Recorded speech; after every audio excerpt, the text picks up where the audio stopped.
Bendiciones en el nombre de nuestro gran Dios y Salvador Jesucristo. Les habla Guido Rojas, teólogo católico, transmitiendo en vivo, en directo desde la ciudad de Palmira, Valle del Cauca, Colombia. Sean todos bienvenidos a este especial que vamos a tener sobre cultura religiosa, sobre la vida y obra de Joseph Smith, el fundador de la Iglesia de los Santos de los Últimos Tiempos, más conocido como los Mormones.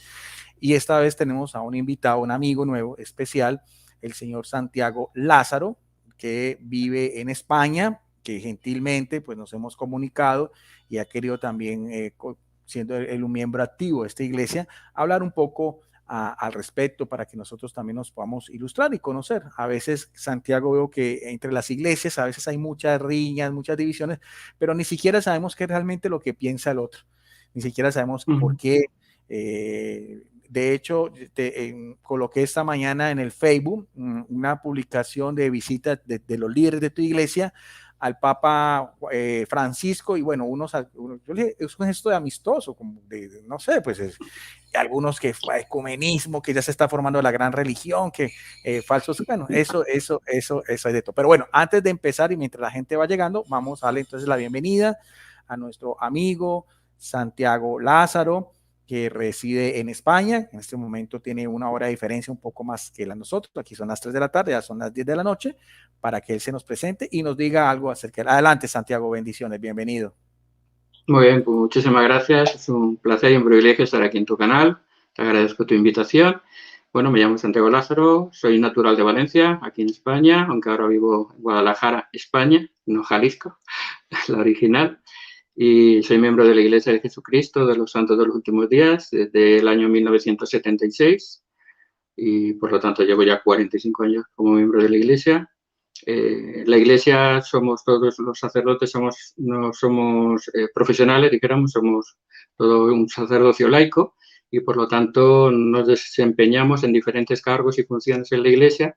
Y bueno, yo he tenido la oportunidad en esos 45 años de trabajar en muchos puestos y he aprendido algunas cositas. No soy un historiador, no soy un erudito, no me considero un teólogo, pero voy a intentar explicar algunas cosas de la vida de José sin ser un experto en su vida y como historiador, pero sí de una manera sencilla, intentar explicar algunas de las cosas de su vida para que todos podamos comprenderlas y verlas y comparar las opiniones que tengamos al respecto.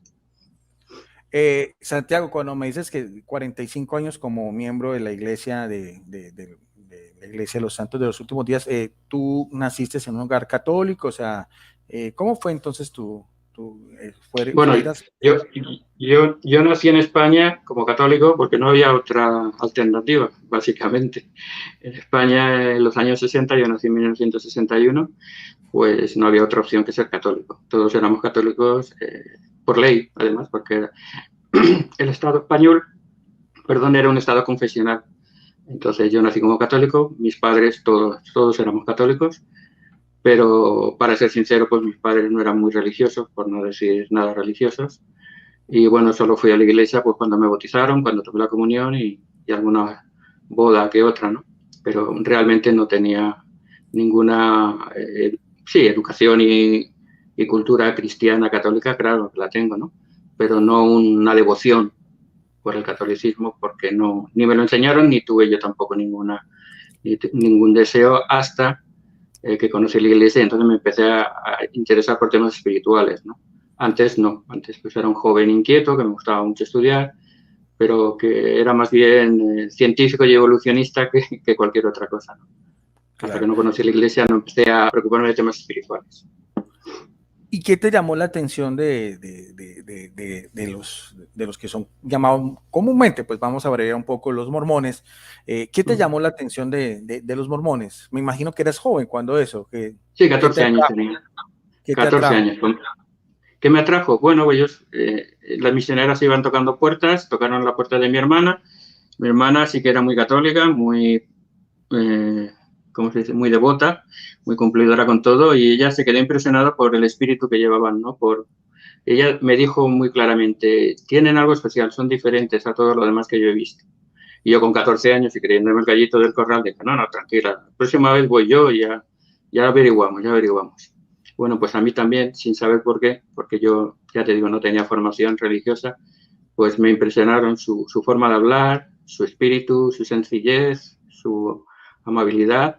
Y bueno, empecé a investigar, empecé a estudiar, y lo que a mí realmente me trajo, y lo tengo aquí, es precisamente esto, el Libro de Mormón.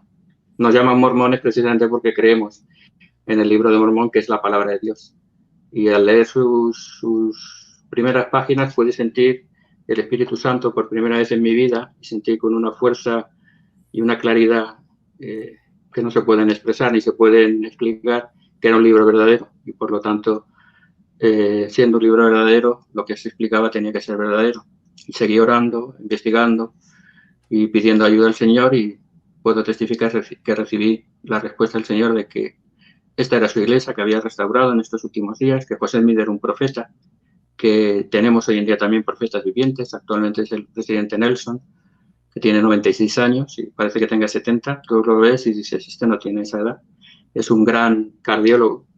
Ha sido uno de los mejores cardiólogos del siglo XX, que está en Estados Unidos. Y luego fue llamado como apóstol y ahora como profeta, y es un hombre muy especial, y si escuchas sus palabras se notan. Entonces, todas esas cosas hicieron que tomara la decisión de bautizarme, y desde entonces pues ya recibir las ordenanzas de bautismo y la confirmación por imposición de manos cuando recibí el Espíritu Santo. Y a partir de ahí pues han sido muchas experiencias espirituales, día por día, año por año, que me han reiterado y ratificado de que lo que hago es correcto, y que creo con toda sinceridad, con toda humildad y con todo respeto hacia los demás, de que estoy en la verdad. Sí, sí, se ve tu bagaje cultural y educativo. A mí me gusta mucho, Santiago, tener estos espacios en este canal de poder hablar con otros hermanos que creen en Cristo Jesús. Si consideramos que Jesucristo es nuestro hermano mayor, independientemente de nuestras confesiones, esos testimonios, porque es que Dios puede tocar en la vida de cada persona. ¿Quién somos nosotros para juzgar al otro, decir si está en la verdad o está en la mentira? Solamente el Espíritu Santo lo sabe. Por lo tanto, lo que tú dices, lo de la educación y respeto tiene que ser así. Yo te cuento, Santiago, yo he tenido un transcurrir de muchos años, cuestiones que tienen que ver con apologética católica y demás. Hace varios años atrás, con un amigo, hacíamos unos especiales en Semana Santa, te estoy diciendo hace unos 20 años atrás, y en uno de esos especiales de Semana Santa, él invitaba en la radio, eso era en la radio, jueves, viernes y sábado santo, casi ya próximos a la otra semana, invitaba también a ministros de otras iglesias a hablar sobre Jesucristo. Cada uno, lo que podemos hacer hoy aquí no era debates, ni mucho menos, no, era solamente un compartir. Y en esos compartir, estaba muy joven, tenía unos 30, 34 años más o menos, él invitó a un obispo que había sido argentino, era misionero, y harto testimonio. Yo te cuento, la gente dirá, si me quiere creer, no, y todavía tengo fija así la forma como lo que tú decías, él hablaba con una dulzura, se le veía en su rostro lo pacífico que era, lo convencido que era, y a mí me llamó mucho la atención lo que él decía. De pronto el otro era, no me acuerdo, el otro era como un pastor pentecostal y quería entonces formar polémica con lo de Gálatas, que si un ángel te avisa otra cosa diferente, pero él, de su línea... Esa nos la sacan siempre, como está el ángel Moroni por medio, esa es la que nos sacan siempre. Sí, sí. Pero él no perdía su cordura, y me llamaba mucho su afabilidad, lo que él reflejaba. Todavía tengo ese grato recuerdo de ese día, que me pareció muy interesante eso. Y tú llegando pues ya a la iglesia mormón, ya has transcurrido mucho tiempo. Me dices que en este momento, ¿cuál es tu cargo, Santiago? Bueno, pues ahora estoy en el mejor cargo de toda la iglesia. Soy maestro de los niños de la primaria.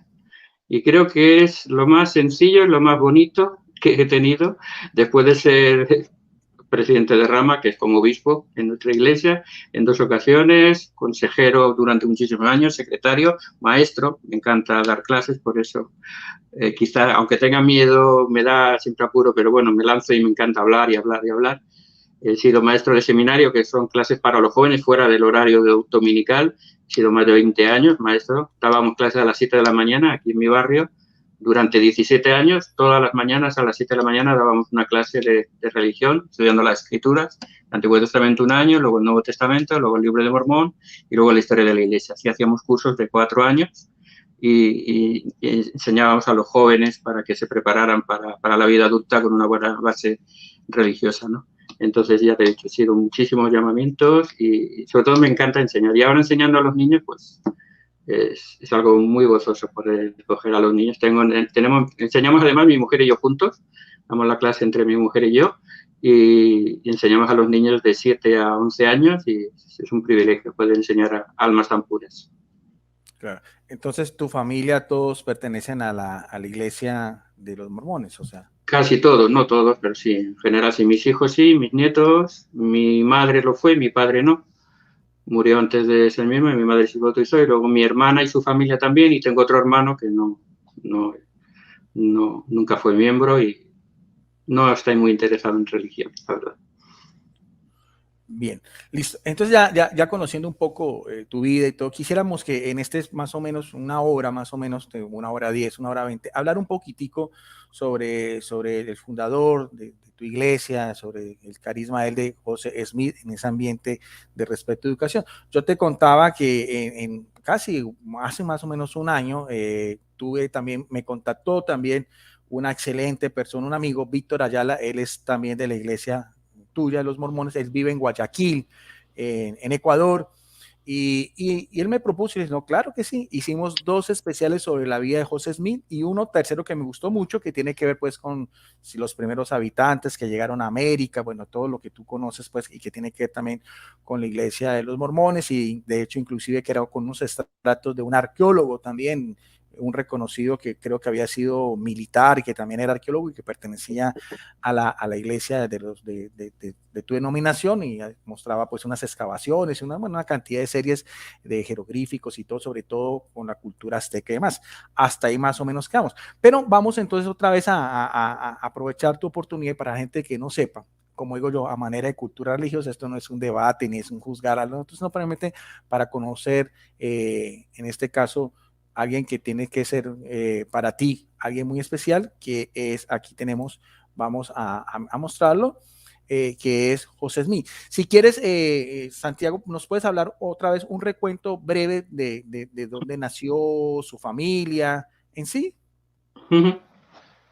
Bueno, José Smith nació en 1805, en diciembre, no me acuerdo el día ahora mismo, en el estado de Nueva York, al norte, ya cerca de la frontera con Canadá.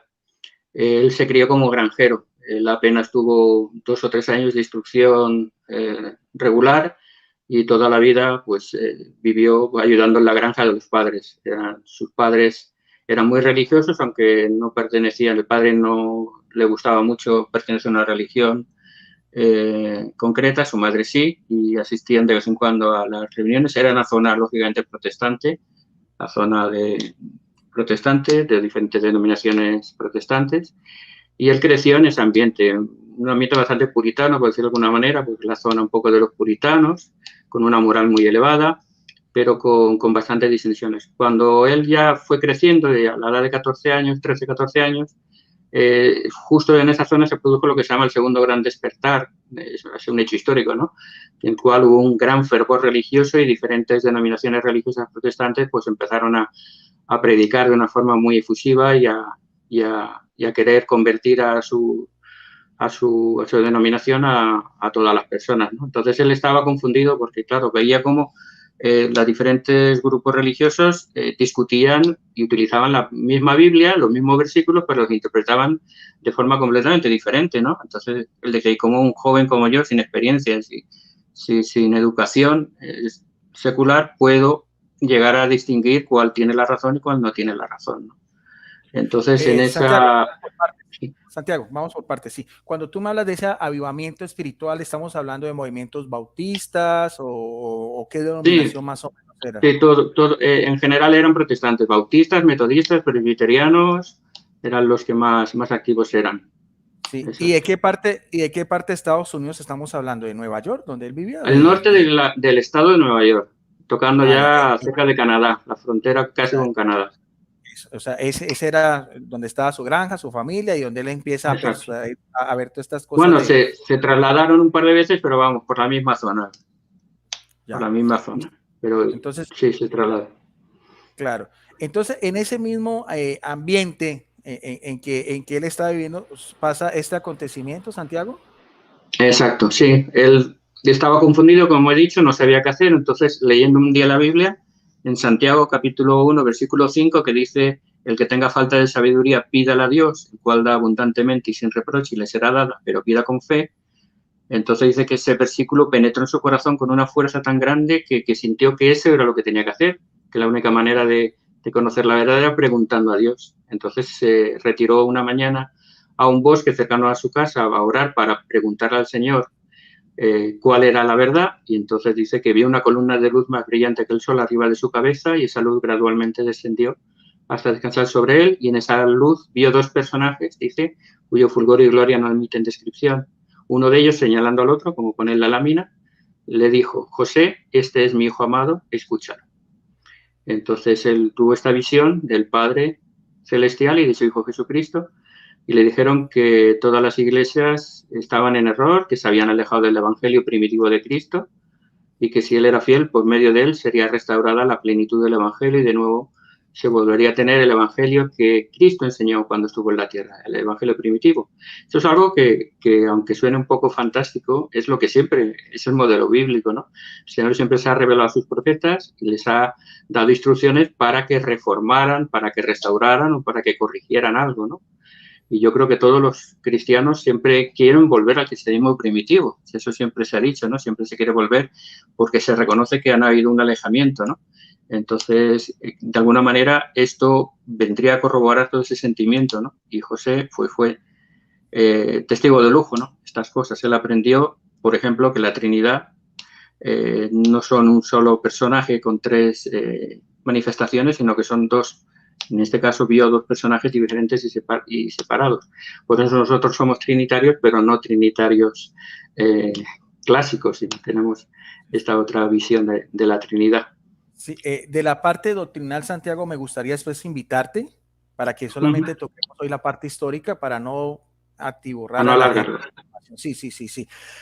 Algo que me comentaba Víctor, que también ha estado pues en Estados Unidos como tú. Bueno, yo vi en tu Facebook que pues vas muy frecuentemente a Estados Unidos, a los lugares que para ustedes son muy emblemáticos. Él me decía que este lugar se llamaba la Ramada Santa, algo así, que todavía se conserva, este lugar, Santiago. Sí, la Arboleda Sagrada se llama. Exactamente. Le llamamos la Arboleda Sagrada porque consideramos un lugar sagrado donde desapareció Dios, ¿no? Como el Monte Oreb,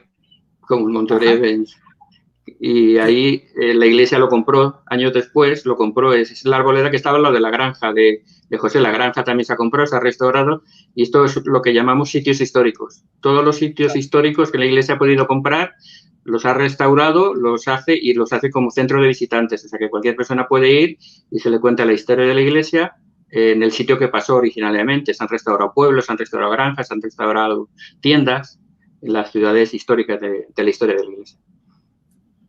De hecho, Santiago, tú miras, porque es que tiene el mismo nombre donde yo vivo. Creo que la ciudad se llama Palmira. Yo también vivo Palmira, aquí en Palmira.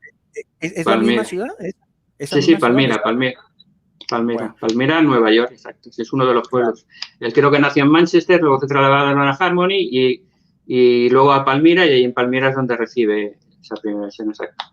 Bueno, después me contaba Víctor que de cuando recibe los King, esa pues primera visión, parece ser que él después eso como que no fue como tuvo mucho ímpetu en él, porque parece ser que pasaron hasta que creo que tenía 18 años, o sea, como que hubo un lapso de tiempo en que él tuvo esa visión, pero como que eso quedó así más o menos. ¿Es así, Víctor?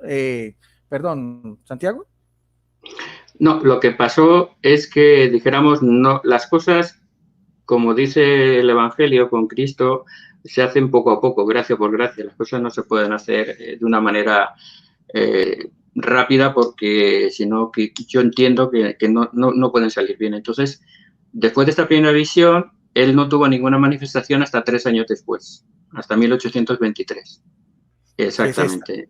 Esta sería. Orando al Señor, pidiéndole perdón por sus faltas, porque él reconocía que era humano y tenía faltas, aunque dice que nunca cometió ningún pecado grave, pero que siendo joven cometió muchas imprudencias. Entonces él, pidiéndole perdón una noche, se iluminó su habitación y apareció este mensajero celestial que se llamó a sí mismo Moroni, que había vivido en las Américas antiguamente y que fue el que guardó el registro que hoy conocemos como Libro de Mormón.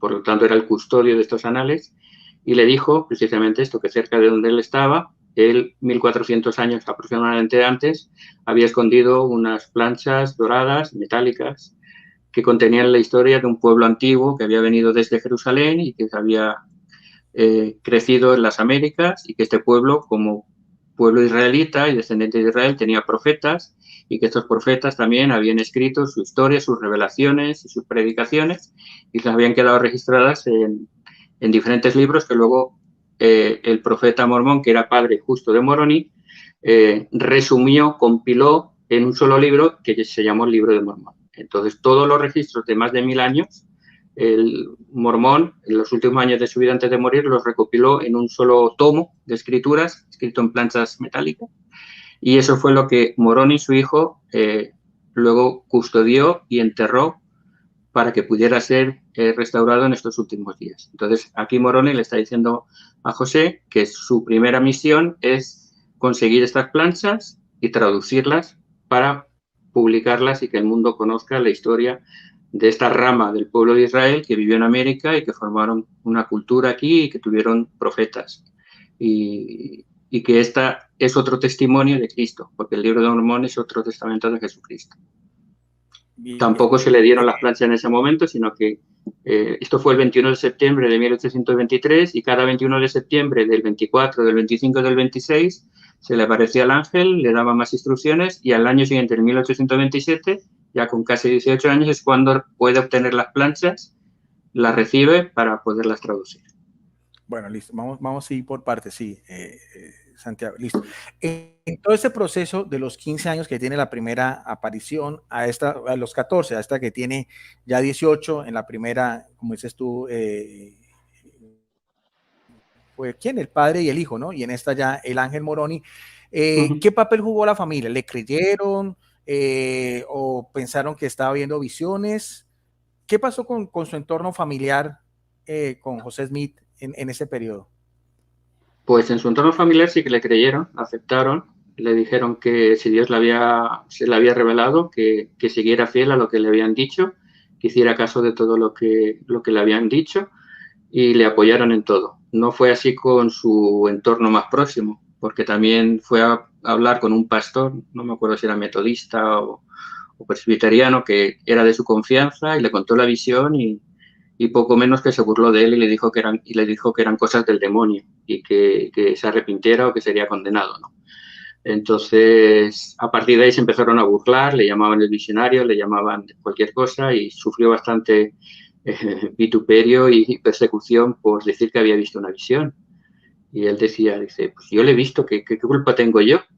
Como si yo me lo hubiera inventado, ¿no? Si me lo hubiera inventado, pues vale, pero yo he visto a Dios, y aunque resulte increíble, que dice, yo entiendo que sea increíble, porque si a mí me lo contaran me costaría creerlo también, pero es que me ha pasado y no puedo negarlo.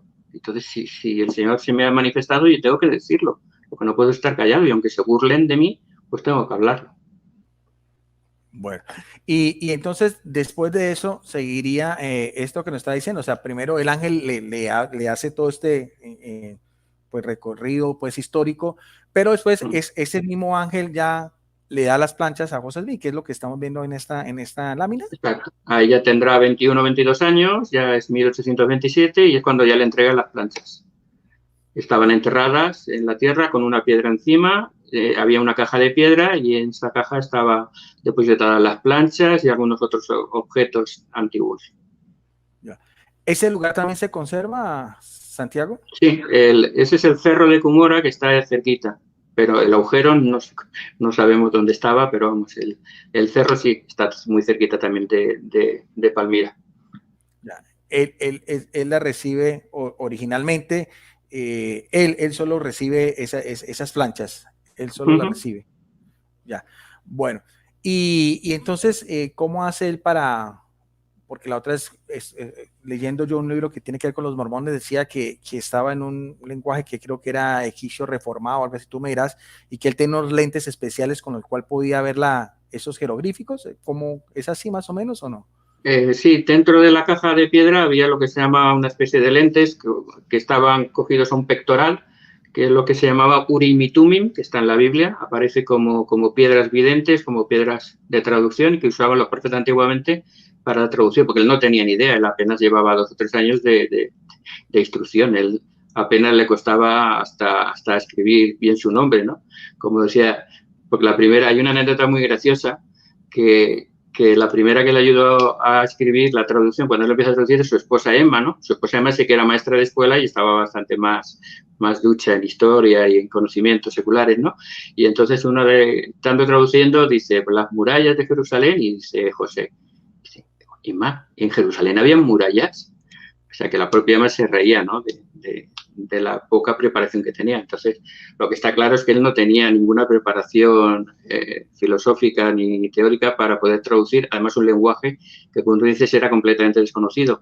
Se llama egipcio reformado porque ese es el nombre que ellos le dieron, no porque sea un idioma conocido como tal, sino era el propio nombre que le daban ellos a su lenguaje, porque ellos sabían, dice el libro de Mormón, que empezaron a usar la lengua de los hebreos y la ciencia de los egipcios. Entonces, al final era una mezcla de idiomas, porque era más sencillo escribir en jeroglíficos y más rápido. Ten en cuenta que se hacía sobre planchas, tenía que hacerse con un cincel o con un punzón, era muy costoso y muy laborioso escribir sobre planchas metálicas.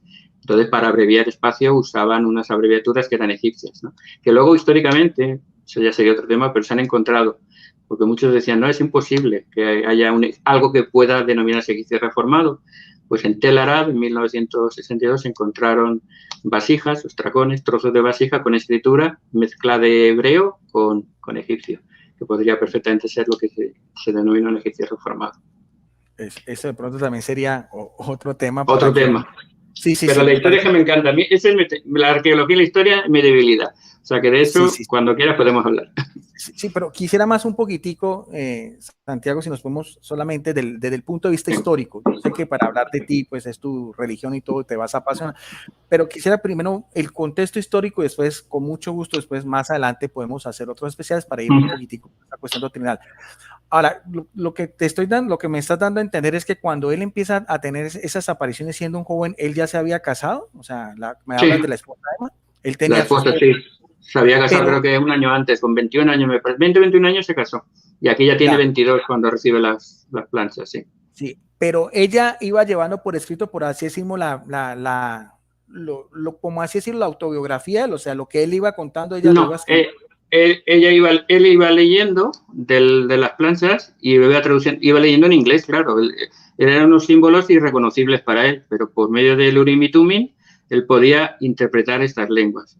Entonces él empezó a leer el libro, dijéramos, la plancha, en inglés. Y entonces su esposa en una hoja iba escribiendo lo que él le iba diciendo.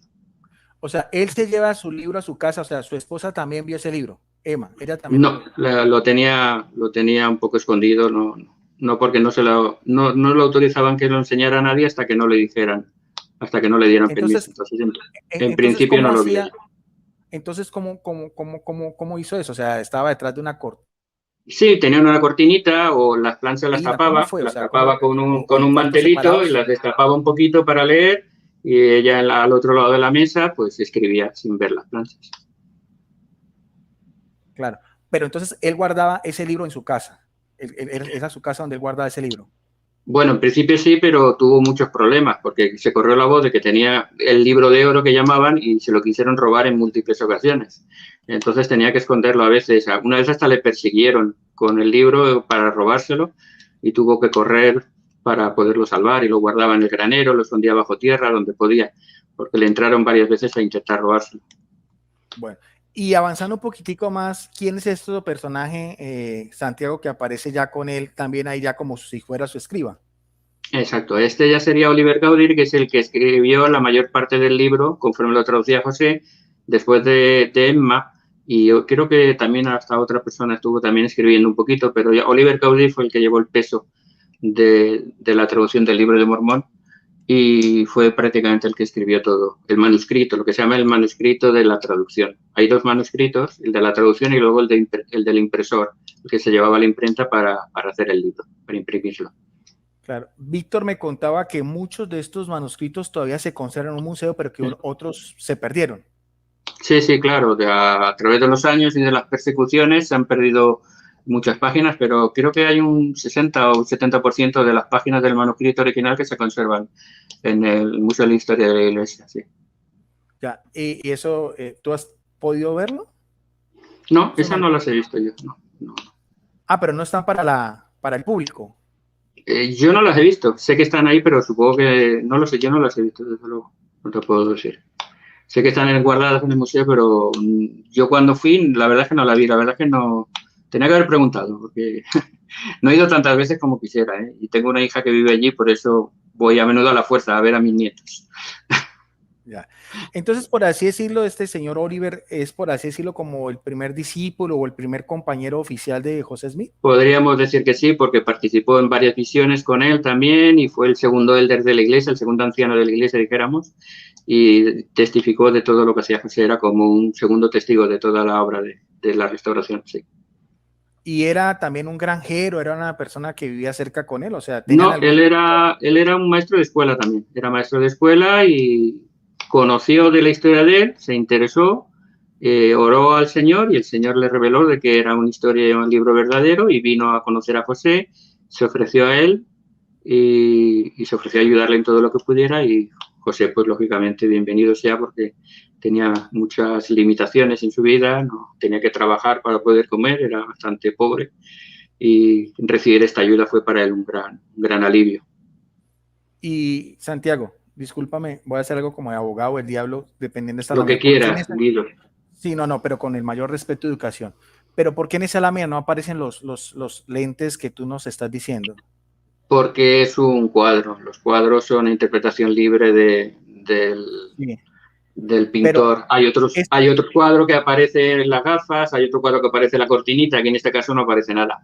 De hecho, allá. Oliver Gaudí sí que vio las planchas porque tradujo durante un tiempo también. Quería traducir y el señor le dejó, o sea, que tuvo que ver las planchas a la fuerza. Entonces, probablemente luego ya no necesitaba esconderlas porque las había visto, porque el señor lo autorizó en una revelación que sí que podía intentar traducir, o sea, que él sí que tuvo acceso. Pero los cuadros dependen del autor, no, más que no son rigurosos. Vamos, la Iglesia no es extremista en esos casos, siempre ha sido muy liberal, muy tolerante con todas las cosas y no andamos buscando pegas a las cosas. Se hace y ya está, no pasa nada. Claro. ¿Y en esas planchas están en un solo volumen, Santiago? ¿En un solo volumen? Como aparece Esas ahí, o planchas sea. estaban en un solo volumen, sí, eran unas planchas metálicas con grabados por las dos caras y tenían 3 anillos, entonces estaban como una carpeta de estas, de los que usamos en el colegio, con hojas intercambiables, que abrimos las anillas y las sacamos, pues más o menos así, pero era metálico todo, sería más complicado de mover, pero eran 3 anillos lo que tenían las planchas y podías pasar las hojas y leer por ambas caras, sí. Bueno, y en ese proceso de traducir el libro del Mormón, que primero con su esposa, después especialmente con el señor Oliver, ¿cuánto tiempo pasó? Pues fue una tarea bastante ardua. Al principio iba muy lento y ya te digo, si en el 27 es cuando la recibe, durante casi un año apenas avanza, tradujo poco y de una manera un poco lenta. De hecho, luego además las primeras, cuando le ayuda a otro hermano que se llama Martin Harris, y no sé si sabes la de la pérdida del manuscrito, si has oído hablar de eso, el primeras 116 páginas de la traducción del libro se las robaron, porque la esposa de Martin Harris hizo mucho hincapié de que no se fiaba de que José fuera un engañador, un charlatán y que quería verlo. Y bueno, pues después de varios de insistir, el señor autorizó que se las llevara, pero que llevara mucho cuidado y realmente se las robaron y desaparecieron, ¿no? Y entonces tuvo que empezar de nuevo otra vez. Entonces ya empezó de nuevo con Oliver y ya sí que lo hizo en, creo que fueron 3 meses o 3 meses y medio, si no recuerdo mal. No me hagas mucho caso, pero fue en breve tiempo que se hizo la traducción completa. Bueno, y mientras iban traduciendo, él, me imagino, fue empezando un grupo de seguidores, él les iba contando a las personas que lo seguían todo esto, o por ahora todavía Sí, no, o sí, sea, pero a nivel un poco de andar por casa, que diríamos aquí, ¿no? Un poco a nivel de conversar y de compartir, porque todavía la iglesia no estaba organizada, simplemente estaban empezando los cimientos de ella, ¿no? Entonces sí que había muchas personas que ya empezaban a creer, que oraron y preguntaron al Señor y recibieron, como Oliver, un testimonio de que la obra de restauración era verdadera, y algunos pues sí que le apoyaban y le ayudaban. De hecho, le llevaban, para poder traducir, un hermano que le llevó un bidón lleno de patatas y de cereales para que pudieran seguir traduciendo sin necesidad de irse a ganar un jornal para poder comer, ¿no? O sea, para que pudieran seguir traduciendo, ¿no? Entonces, había algunos hermanos que ya le apoyaban, pero todavía estaba en fase incipiente. La iglesia no estaba organizada, ni siquiera estaba publicado el libro, Claro. ¿Y lógicamente. esos manuscritos los guardaba José Smith en su casa? Sí. Ya. Bueno. Y entonces, ¿y qué tiene que ver esta otra lámina, Santiago? Bueno, pues esto es justo cuando estaban traduciendo el libro de Mormón, no sé exactamente en qué época, pero en la época de la traducción, leyeron el libro de Mormón que el bautismo era una ordenanza del sacerdocio y que todas las personas deben de ser bautizadas. Entonces le dijeron, bueno, y nosotros no nos ha bautizado nadie, ni tenemos ninguna autoridad. Y entonces decidieron ir al bosque también a preguntar y buscar más luz y conocimiento al respecto, ¿no? Entonces, como respuesta a su oración, se les apareció un personaje, un ángel, como queramos llamarlo, que dijo que era Juan el Bautista y les dio por ordenación, por imposición de manos, como aparece aquí, la autoridad del sacerdocio. Los ordenó sacerdotes según el orden de Aarón. Y este sacerdocio para nosotros es el que tiene la autoridad para bautizar. Y entonces, después de ser ordenados al sacerdocio de Aarón, se bautizaron el uno al otro y fueron al río Susquehanna, creo que estaba al lado, y se bautizaron el uno al otro por medio de esta autoridad del sacerdocio. Y cumplieron con esta ordenanza que habían leído mientras traducían. ¿Y el señor Oliver siempre fue fiel a José Smith hasta su muerte? No, se enfadó con él, se peleó con él en 1837 y se alejó de la iglesia durante bastante tiempo, durante creo que, si no recuerdo mal, 6 o 7 años. ¿Y qué pasó después con Oliver, Santiago? Pues mira, es curioso, si quieres, Oliver, David Widmer y Martin Harris fueron 3 testigos especiales de la obra de José Smith. En el libro de Mormón decía que 3 personas podrían testificar del libro de Mormón. Entonces, estos 3 vieron, por medio de una visita del ángel Moroni, les trajo las planchas y se las enseñó a cada uno de ellos. Ellos pudieron testificar de que un ángel de Dios había venido y les había enseñado las planchas. Ellos se llaman lo que nosotros decimos los 3 testigos del libro de Mormón, porque ellos vieron al ángel y las planchas. Aunque luego otras 8 personas vieron solamente las planchas. Pero estos 3 testigos vieron las planchas y al ángel. Y los 3 se enemistaron con José, que la historia es curiosa. Los 3 en algún momento se enemistaron con José.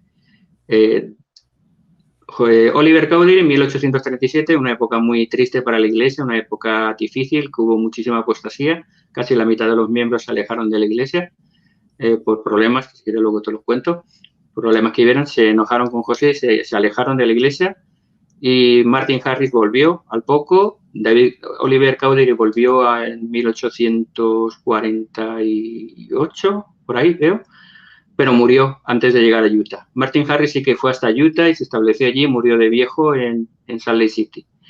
Y lo curioso es que David Widmer nunca volvió a la iglesia, se alejó de la iglesia y nunca más regresó, pero jamás ninguno de los 3, ni siquiera David Widmer, negó el testimonio que había visto. David Widmer, incluso en el lecho de muerte, le dijeron, se corrió el rumor de que había negado, que era todo mentira lo que había visto, y él en su lecho de muerte casi hizo venir a un periodista y firmar un documento diciendo de que él jamás había negado su testimonio, que él vio un ángel y vio las planchas, que se había enojado con José, se había alejado, pero que nunca podía negar lo que había visto y oído. Interesante. Después hablaremos un solo especial, Santiago, sobre el libro del Mormón y todas esas cosas para que nos cuentes un poco más al respecto. Bueno, en todo ese periodo que ya nos estás diciendo, la primera aparición, la segunda aparición, ya cuando la tercera, donde se le dice que empiece a traducir el libro, todo ese periodo donde estuvo que primero con su esposa, después con Oliver. ¿Cómo entonces fue entonces? Ahora, ¿hubo oposición, Santiago, también se le dejó tranquilo a José Smith o siempre él se sintió perseguido por otras iglesias de su entorno y demás? ¿Cómo fue la relación de José Smith y su grupo inicial con otras iglesias?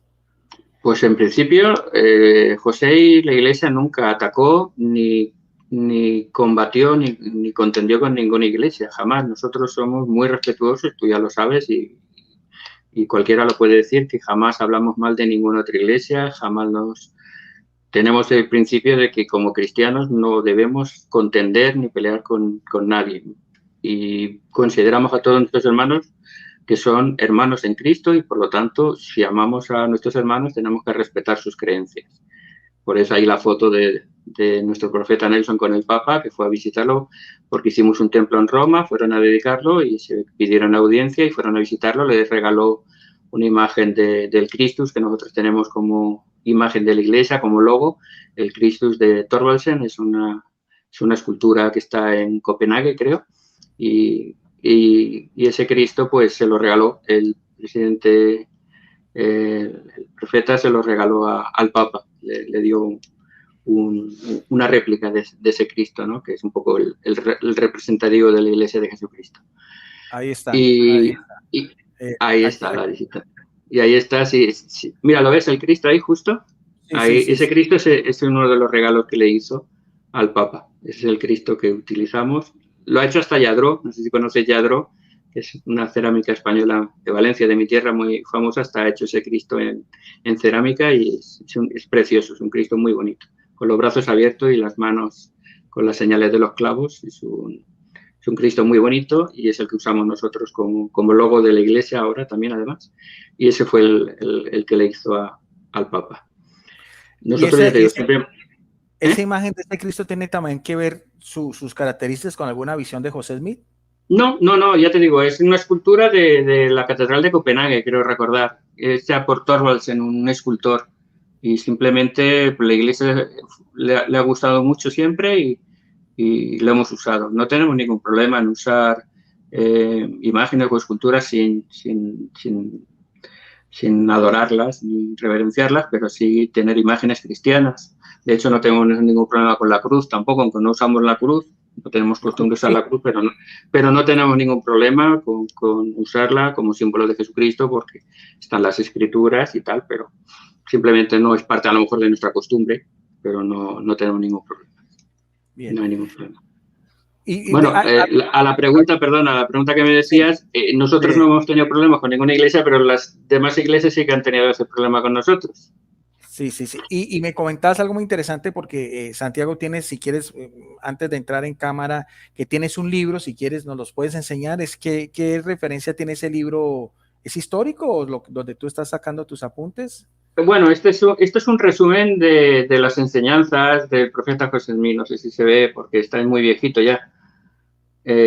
Entonces, José Smith nunca escribió un libro. Nunca pretendió ser un escritor, ni como muchos líderes religiosos escriben libros o demás, ¿no? Él nunca escribió, pero sí que dio muchos discursos y muchos sermones. Entonces, esta es una pequeña recopilación histórica de algunas de esas citas de él. Entonces, hay cosas interesantes que estuve yo revisando esta semana, por si me preguntabas o querías que te añadiera alguna de sus enseñanzas que pueden darnos un poco idea de su carácter, ¿no? Porque las personas son lo que decimos y lo que expresamos de alguna manera. Entonces, por lo que enseñamos, se puede conocer un poco nuestro carácter. Digo, para que veamos lo que es la figura histórica realmente, porque como te he dicho, se ha perseguido y se ha difamado muchísimo. A José Smith se le ha dicho de todo. Se le ha dicho de todo, menos bonito. Entonces, hay que ver las figuras en contexto histórico y hay que ver también los frutos. Tengo incluso recortes de prensa de cuando lo asesinaron, pues a favor y en contra de él, y lo que decían unas personas u otras, ¿no? Incluso entrevistas que tuvo con un congresista cuando fue a Washington a pedir indemnización por todo lo que había pasado, todo lo que les habían robado y les habían quemado, todas las casas, pidiendo justicia, ¿no? Y entonces hay un artículo de un congresista que lo escuchó hablar por 2 horas y cuenta cómo se expresaba y lo que le pareció a él, ¿no? Entonces, para ver también un poco un punto de vista de terceras personas históricas para saber cómo era José Smith realmente, ¿no? Fuera del estereotipo, incluso de nuestra visión, porque claro, nosotros lo respetamos como profeta y también podemos tener una visión subjetiva de él, que nos dirán, pues vosotros es que claro, como lo queréis tanto, pues lo veis de una manera, por supuesto. Entonces yo quiero que seamos sinceros y que hablemos de todas las cosas como son realmente. Sí, José. Santiago, y de ese ambiente familiar, de los que inicia también, ¿hay familia directa de José Smith que sigue siendo mormón y son líderes o algo así? O sea, Sí, bueno, un sobrino suyo fue presidente de la iglesia, fue el coronel de los apóstoles y fue presidente de la iglesia, y luego el hijo de él también fue presidente de la iglesia. Joseph Fielding Smith en 1918, que era sobrino o hijo del sobrino, ya, perdónate ahí si o era del hermano, era hijo, el nieto de su hermano, el Hiram, que muere con él también en la cárcel por el grupo de asesinos, ¿no? Y luego uno de sus hijos también, en 1970 aproximadamente, Joseph F. Smith, también fue presidente de la iglesia durante 2 o 3 años también. Bueno, y ahora, voy a tocar primero la parte religiosa, después quiero algo que me expliques algo de su familia. O sea, en ese mismo ambiente tú me decías que me parecía interesante, que también José Smith fue contemporáneo de otra persona que también es de Estados Unidos, que es Guillermo Miller, que da inicio al movimiento adventista. ¿Ellos se conocieron, tuvieron algún contacto o cada uno fue por aparte? En principio creo que no se ve que tuvieran contacto directo ellos, pero sí, lógicamente, Miller hizo un gran revuelo en su época porque con la predicción del fin del mundo para 1843, pues creó mucho revuelo entre todo el mundo religioso. Entonces sí que encontré en este libro precisamente una cita que hablaba José del hermano Miller, que le llama el hermano Miller, y eso es curioso porque muchas personas, pues como a Miller o como cualquier otro líder religioso, pues le suelen tratar de apóstata, de falso profeta, de demoníaco, de diabólico, ¿no? Y José Miller le llama simplemente hermano Miller, y si quieres te lo leo, es muy breve. En la página 421 le dice: se voy a tomar sobre mí la responsabilidad de profetizar en el nombre del Señor, que Cristo no vendrá este año, como el hermano Miller ha profetizado, porque hemos visto el arco. Y también profetizo en el nombre del Señor que Cristo no vendrá en 40 años. Y si Dios alguna vez ha hablado por mi boca, digo que Cristo no vendrá para ese tiempo. Hermanos, cuando lleguéis a casa, escribid esto para que no se olvide. Efectivamente sabemos que no ha venido porque todavía... Claro, o sea que José Smith se apartaba de esa corriente milenarista y el próximo advenimiento de Jesucristo. O sea, él estaba en contra de esa línea de los adventistas del séptimo día. No que estuviera en contra, pero decía que no era real, que nadie podía saber el día y la hora. De hecho, él lo preguntó una vez al Señor y el Señor le contestó de una forma muy peculiar al respecto. Y nadie tiene, como lo dice Mateo, es que nadie sabe el día y la hora. Entonces, especular y decir esto, pues no es correcto.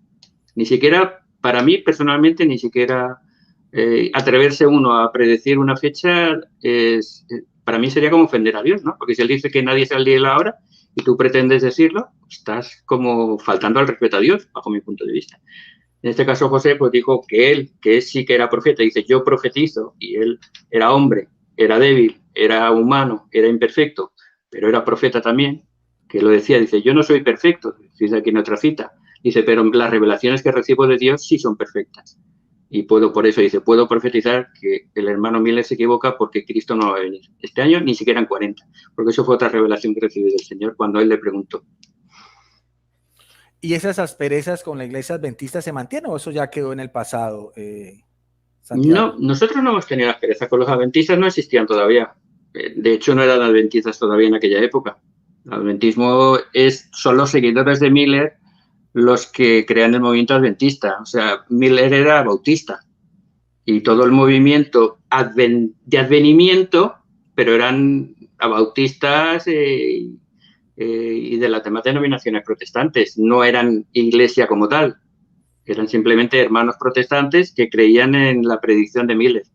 Entonces, cuando no se cumple en el año 43, entonces corrigen y dicen que es el 44, y cuando no se cumple en el 44 es cuando se disuelve un poco ese movimiento que luego se recupera un poco más tarde con el Ellen G. White en el 50 y algo creo que es, que se retoma y por eso se llama segundo adventismo. Pero por eso con ellos históricamente nunca tuvimos relación porque no existían físicamente todavía como iglesia. Más bien eran los demás. Sí. Los demás sí que tuvieron bastantes problemas con nosotros. Ya para la época de Ellen G. White, ya Joseph Smith ya había muerto.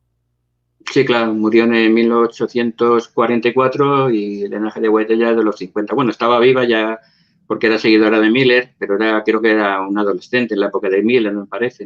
No sé la historia bien de Elena, pero creo que era un poco más joven que José. Sí. Bien. Y curiosamente, mirando, porque también cuando hablamos con Víctor hace más de un año más o menos que hicimos también esos especiales, que como lo puse yo acá es de cultura religiosa, de pronto no le gustan mucho los comentarios, porque hay mucha gente que empieza pues bueno, yo trato siempre de decir a la gente que comente con educación, con respeto, con cultura, o sea, eso hace parte de lo que debe ser un cristiano, el ser tolerante con los demás. Esta fotografía que se le atribuye a José Smith, o sea, yo te pregunto, ¿cómo es posible que no se tenga seguridad si eso no, o sea, me imagino que es una fotografía antigua, no había gente contemporánea que era, bueno, este sí fue o no fue? ¿Por qué hay tanta duda con esta foto, Santiago? Porque en la época de José Smith todavía no se conocía la foto. Estaba inventada, pero todavía no estaba popularizada. Ya sabes que los inventos siempre van muchos años antes de que se popularicen. Entonces, efectivamente existía la fotografía, pero en la época de 1830, 1840, apenas había algún fotógrafo que hiciera alguna foto en ciertas ciudades importantes, no en los pueblos ni en las zonas rurales. Entonces, no tenemos constancia de que haya ninguna foto de José. Y por los cuadros, que cuadros sí que hay de él, y imágenes y la máscara mortuoria. Por eso se hacían máscaras mortuorias, porque como no había fotografía, cuando moría alguien le hacían la máscara mortuoria. Luego cuando aparece la fotografía, hacían fotos a los difuntos para conservar, que eso sí que es muy famoso, ver fotos de difuntos del siglo XIX, pero ya de finales casi del XIX, ¿no? Entonces, no se puede saber, creemos que no es de él, pero tampoco podemos afirmar que sí o que no, pero en principio no creemos que sea de él. Para mí no se parece. De hecho, inclusive con tanta tecnología que hay hoy en día, bueno, yo pregunto porque se me va llegando a la mente, de pronto alguien que sea que sepa no sé, pues, todas estas cuestiones de fisionomía o algo, alguien no sé si dentro de la iglesia se habrá percatado de mirar a ver hacer pues alguna suposición, poner la cámara mortuoria, la mascarilla o algo, y mirar a ver si facialmente corresponde o no. O sea, no hay ningún estudio, ni siquiera con la tecnología moderna, que por ejemplo, científico mormón se atreva a decir, bueno, vamos a hacer a mirar a ver si realmente, como hacen pues en la medicina forense, o sea, no hay ningún estudio, o sea, la iglesia no se ha preocupado por mirar a ver si realmente es esa fotografía, ¿no? O sea. Que yo sepa, no. En principio, que yo sepa, no. Nunca he oído nada al respecto. Se podría hacer lo que se llama así una reconstrucción forense, que se hace.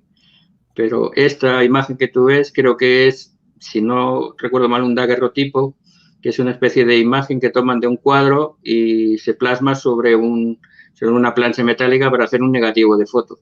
Y esta sería quizás la más real o más aproximada a la imagen real de José. Entonces no se parece, en principio, creo yo. No le veo los rasgos a la foto anterior, no le veo parecido. Bien. Pero ya te digo, no es una cosa que nos caliente la cabeza. A lo mejor alguno lo ha hecho, no lo sé yo, a lo mejor alguien lo ha hecho, yo no lo sé. Yo, sí, desde luego, no lo sé. Sí. Interesante. Pues, de hecho, una cosa que siempre dicen es que adoramos a José Smith y no es verdad. Si lo adoráramos, a lo mejor estaríamos haciendo esto para conseguir una imagen más fidedigna y no tiene ninguna importancia. No adoramos a José. Creemos en él y lo respetamos como profeta, igual que con Pedro, con Pablo o con Moisés o con Abraham, nada más. Claro. Pero en los museos de sus propiedades se conservan vestimentas de él, cosas que fueron de su diario vivir, o sea, cosas que corresponden a la época de José, de él. Pues el problema es que cuando él murió hubo como una separación de la iglesia, hubo un problema de sucesión, fue una época bastante ajetreada y ellos entonces vivían en una ciudad que se llamaba Nauvoo, en el estado de Illinois, y justo cuando muere él, prácticamente a los pocos meses los expulsan de la ciudad y tienen que salir con lo opuesto en pleno invierno. De hecho, cruzaron el río Mississippi helado. Cruzaron sobre el hielo el río Mississippi. Imagínate qué frío haría para que el Mississippi se congelara y pudieran pasar caminando sobre el hielo para cruzar al otro lado del río, que era otro estado, y de allí subieron a Nebraska hasta que 3 años después llegan al lago Salado, ¿no? Y porque allí no hay nadie que les persiga, allí no hay nadie que les pueda hacer daño, aquello está completamente vacío, casi no hay ni indios en aquella zona, habían 4 tramperos y 5 indios, y se establecen en el lago Salado huyendo de la persecución. Entonces, algunas de las gentes no quisieron irse con el cuerpo principal de la iglesia, y entre ellos su esposa y sus hijos se quedaron en Nabú. Por lo tanto, sí, los bienes personales supongo que se quedaron con ella y no los tenemos en la actualidad que yo sepa, por lo menos. Alguna cosa habrá, pero las cosas más importantes supongo que no, que las conservaría la familia y no viajaron con la mayoría de los santos hasta Nabú. No, pero discúlpame ahí porque ahí sí me perdí. O sea, discúlpame porque no te entendí bien. O sea, hubo un momento en que José Smith está con su esposa. ¿Cuántos hijos tuvo José Smith? Pues no lo sé. Creo que es que adoptó 2 niños y yo sé que enterró a 6 bebés. Y luego tuvo creo que 3 o 4 más, si no recuerdo mal, que sobrevivieron. El mayor sí que es el que, luego el grupo que se separa de la iglesia, creen que es la descendencia de José la que debe de seguir presidiendo la iglesia. Se forma otra iglesia pequeña que hoy existe todavía, que en su día se llamó la Iglesia Reorganizada de Jesucristo de los Santos de los Últimos Días, y hoy en día se llama la Iglesia de Cristo, que es un grupo pequeñito, creo que tiene 200 o 300.000 miembros, y es un grupo separado, dijéramos, de la Iglesia original de Cristo, que somos casi 17 millones actualmente. Entonces ese grupo sí se quedó y es una iglesia pequeñita, local, dijéramos, pero que sí que mantuvo la idea de que todos los profetas debían ser descendientes directos de José. De hecho, creo que el que preside ahora la iglesia es el tataranieto de él o algo así, directamente. Entonces, esa es la escisión que hubo tras su muerte. Mientras que el grupo principal siguió a los 12 apóstoles, que es lo que decían las revelaciones, y como José lo había dejado establecido, que a la muerte del profeta, el más antiguo de los apóstoles debía tomar su lugar, y es lo que hace Brigham Young, que es el segundo profeta de la iglesia, es el que dirige a los santos hasta el Valle del Lago Salado. Es muy conocido también Brigham Young, porque le llaman el Moisés moderno, porque fue como un éxodo realmente desde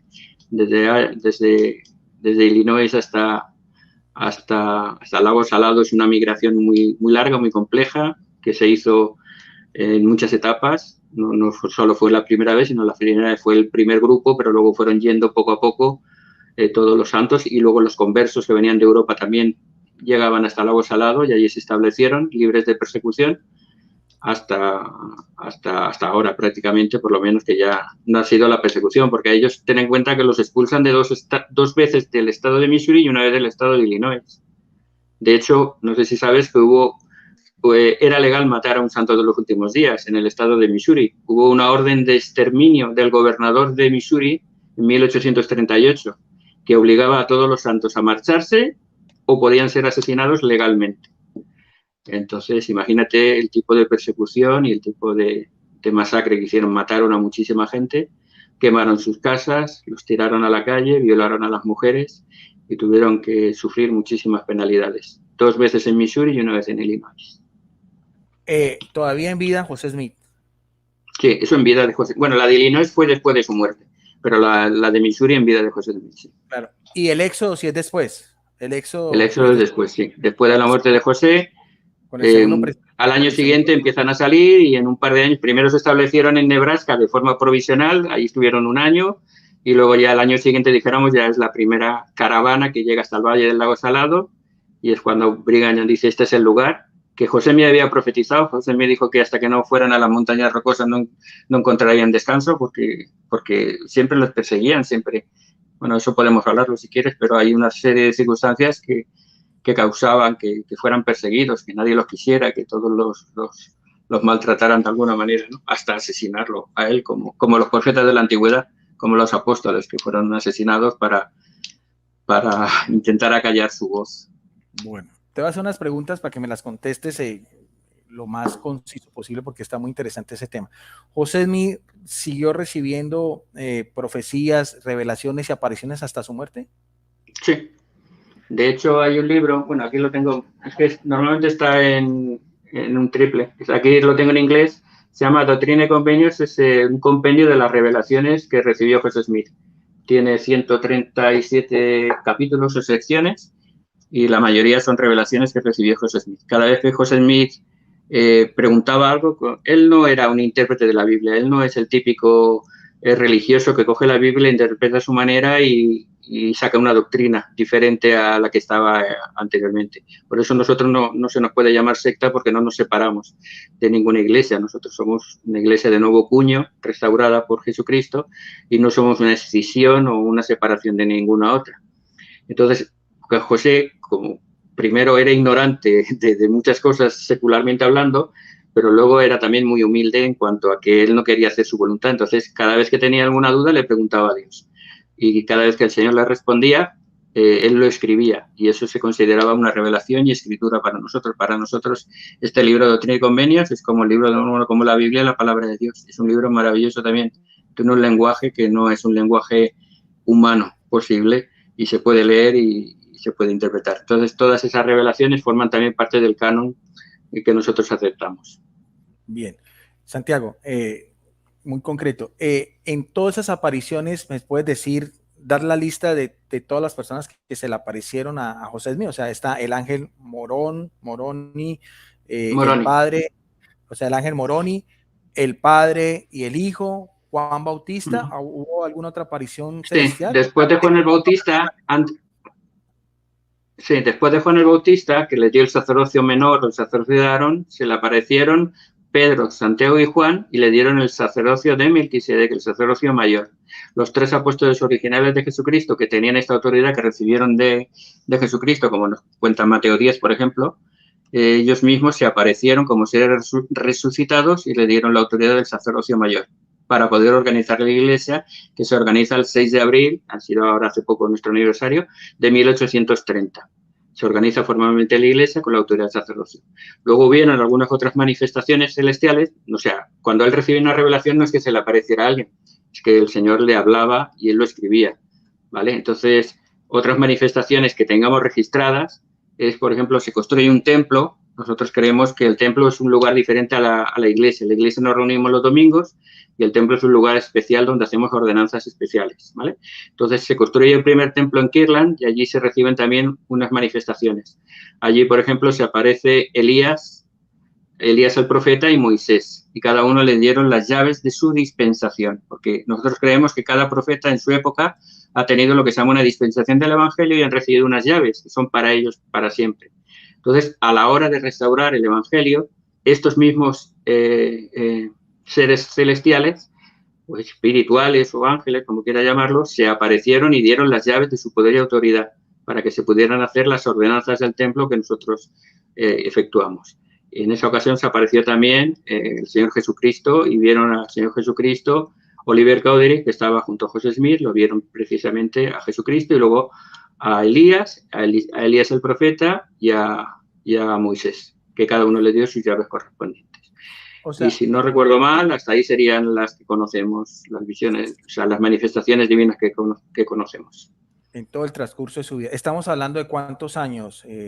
Esto fue en 1833 o 36, perdón, 1836.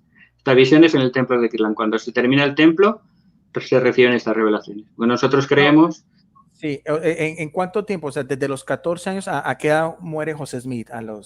Bueno, José Smith muere con 38 años. O sea, desde los 14 a los 38 años, en todo ese lapso de tiempo, él siguió teniendo esas manifestaciones celestiales. O sea, en todo ese hasta casi al final de su vida. Sí, pero en esas condiciones que te digo, no es que en cada momento que él recibiera una revelación se le apareciera a alguien, pero en estas ocasiones especiales que tenían que darles algo es cuando se aparecen los seres celestiales. Pedro, Santiago y Juan les da el sacerdocio, Elías les da las llaves del recogimiento de Israel, Moisés, perdón, les da las llaves del recogimiento de Israel, Elías les da el poder de sellar para que lo que dice en Malaquías, ¿no? Que sea para lo que sellas en la tierra sea sellado en los cielos y para que los padres sean unidos a sus hijos, ¿no?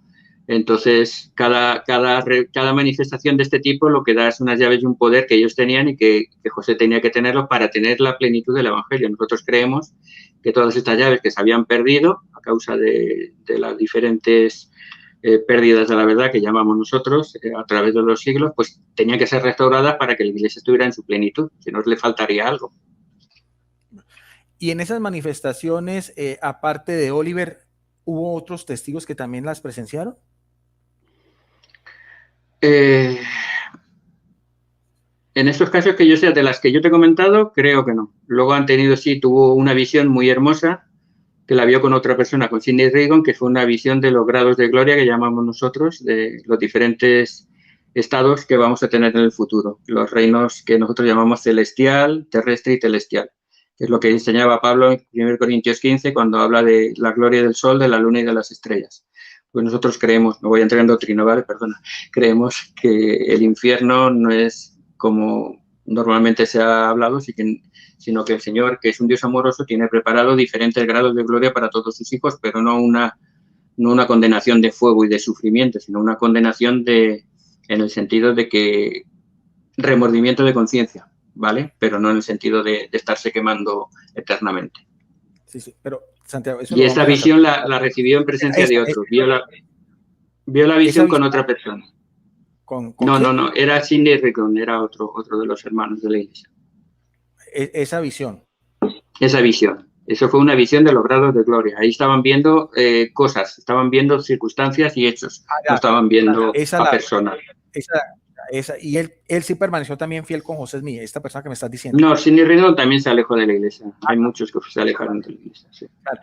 Antes de entrar a otro tema, discúlpame, porque es que, claro, es tanta información a veces no. Pero sí. Oliver, este es el primer maestro, él se aleja y después regresa y hasta el final estuvo con José Smith. No, se aleja, él regresa después de la muerte de José. Ya había muerto José, él mantuvo una correspondencia con la iglesia, él quería volver, pero había habido, lógicamente, habiendo habido disputas y peleas, él quería que volver a la iglesia bien, con su nombre restaurado, porque muchas personas también lo habían criticado por haberse alejado, le habían dicho que, bueno, que después de ver tantas cosas que ha visto, ¿cómo eres capaz de alejarte y negar lo que ha visto, aunque él nunca lo negó, ¿no? Pero lo criticaron también algunas personas malamente, pues sabes que somos humanos y que se nos va la lengua muchas veces, ¿no? Entonces él quería volver a la iglesia con su nombre limpio, dijéramos, y entonces José murió antes de que se pudiera hacer, pero él regresó a la iglesia con su nombre limpio y con plena convicción de lo que estaba haciendo, sí. O sea, claro, pero cuando se aleja con José Smith, ¿mantenía correspondencia con José Smith?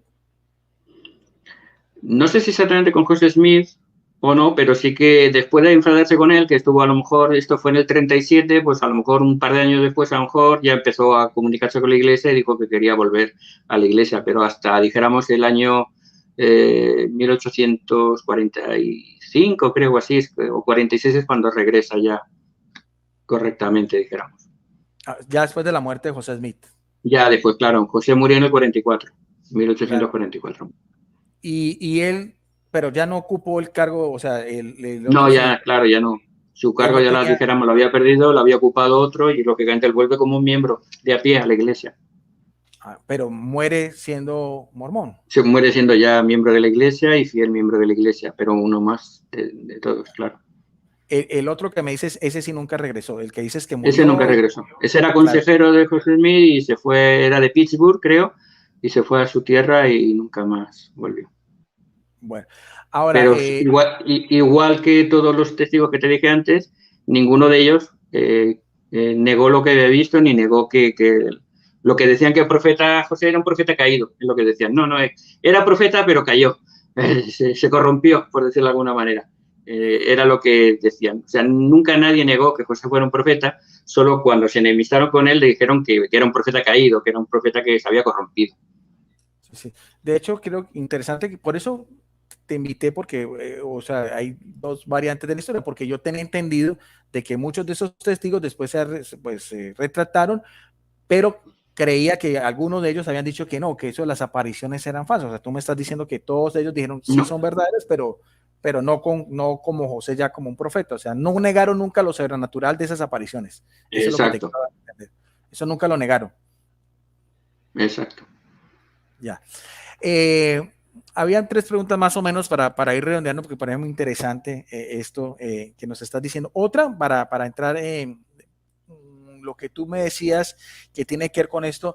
O sea, aparte de José Smith, de tener revelaciones, de ser pues un profeta, lo que tú nos decías, escritor y todo, visionario, o sea, también me estás contando con esta pintura de que también tuvo poderes taumaturgos, o sea, poderes de hacer milagros. Cuéntanos un poquitico sobre eso.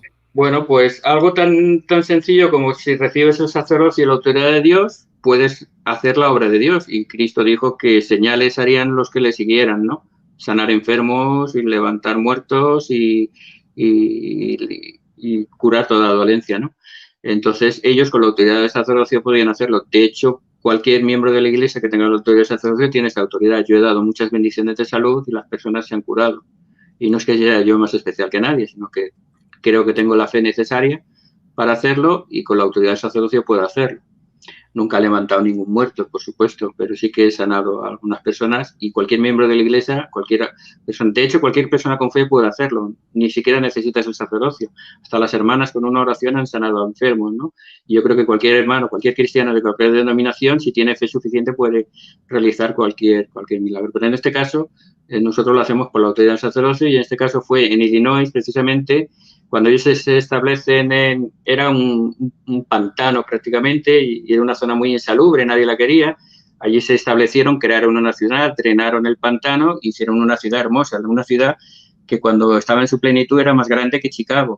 Fíjate, que lo dicen las historias, estaba en Illinois, Chicago es la capital, y era tan grande o más que Chicago en los años 1841-42, ¿no? Y entonces, claro, al principio, como te he dicho, era una zona pantanosa y unas fiebres muy grandes. Entonces, la mayoría de los miembros se enfermaron y estaban por morir algunos. Entonces, José estaba también enfermo, pero un día se sintió inspirado, se levantó y empezó a dar bendiciones de salud y fue lo que llama un día de milagros, sanó a un montón de gente. Este caso es un hermano, creo que se llama Murdo, no nos va a dar tiempo, pero tengo la historia, que estaba prácticamente muerto. José se le acerca y dice, ¿me conoce? Y en un hilo luego dice, sí. Y dice, vengo a sanarlo. Y le dice, creo que es muy tarde, hermano, ya me voy. Y él le dijo, no, levántate. Se levantó, lo sanó y salió con él y siguieron dando bendiciones el hermano Murdoch y él. Es decir, que la autoridad del sacerdocio es algo real y el poder de la fe es real y se pueden hacer milagros como hicieron los apóstoles en la antigüedad, que hicieron exactamente lo mismo. O sea, aparte de este evento especial que nos estás contando, ¿hay también en la historia, José, ni otros eventos así que tenga que ver con curaciones o solo fue en esa ocasión? Sí, hasta uno dice que vino un hermano que no era miembro de la iglesia, pero que conocía que había pasado esto y le dijo que tenía a su hijo enfermo, que por favor fuera a darle una bendición y lo curara. Y él dijo, mira, no puedo ir, pero se sacó un pañuelo, dice a un hermano que estaba, dice, ves con este hombre, pásale el pañuelo por la cara y dale una bendición. Y fue con su padre, le pasó el pañuelo por la cara, le dio la bendición y el niño revivió completamente. Estaba a punto de morir y revivió también. O sea, fue hecho significativo. Y de todo eso hay documentos históricos que lo avalan, claro. Bueno, los diarios de la época. Lógicamente, los milagros son muy relativos. Tienes que tener fe y tienes que creer. La Biblia los cuentan y el que no tiene fe o no se lo cree, pues no se lo cree, pero los registros de la época lo dicen y la gente lo testificaba que lo estaba viendo. En este caso, que en este cuadro, habían varios hermanos allí y lo vieron cómo se pasó y lo cuentan en sus diarios personales. Pero, lógicamente, hay que tener fe para creer. Claro, o sea, interesante eso, Santiago, lo que me estás diciendo, que a medida que iba transcurriendo, pues, ya el ministerio de José Smith y con todas estas revelaciones que tú nos estás diciendo, apariciones y la gente que los iba siguiendo y las persecuciones, o sea, José Smith se volvió un personaje público en Estados Unidos, me imagino, o sea, era lo que nos estás diciendo tú, los diarios y todo, o sea, el alcance de él, de su vida, empezó a ser algo como noticia nacional, es lo que nos estás dando a entender. Lo que sucedía con él y a medida que iba creciendo la iglesia? Pues en realidad sí, algo así, porque lógicamente era muy controvertido, la doctrina era muy nueva, era muy diferente a todas las clásicas doctrinas cristianas, era muy controvertida, luego hacíamos una obra misional muy grande, los miembros estaban muy unidos, estaban siempre trabajando juntos, cuando se juntaban formaban buenas comunidades prósperas, eran muy trabajadores, muy industriosos, entonces eso generaba también, lógicamente, mucho ruido, mucha envidia, mucho celo, los políticos se peleaban por el voto de ellos, eran abolicionistas, estaban en contra de la esclavitud y Missouri era un estado esclavista, Eso creó muchas rencillas. También ellos prosperaban y, claro, creaban comunidades prósperas y eran competencia para los que habían estado antes allí, a lo mejor, y se sentían atacados comercialmente.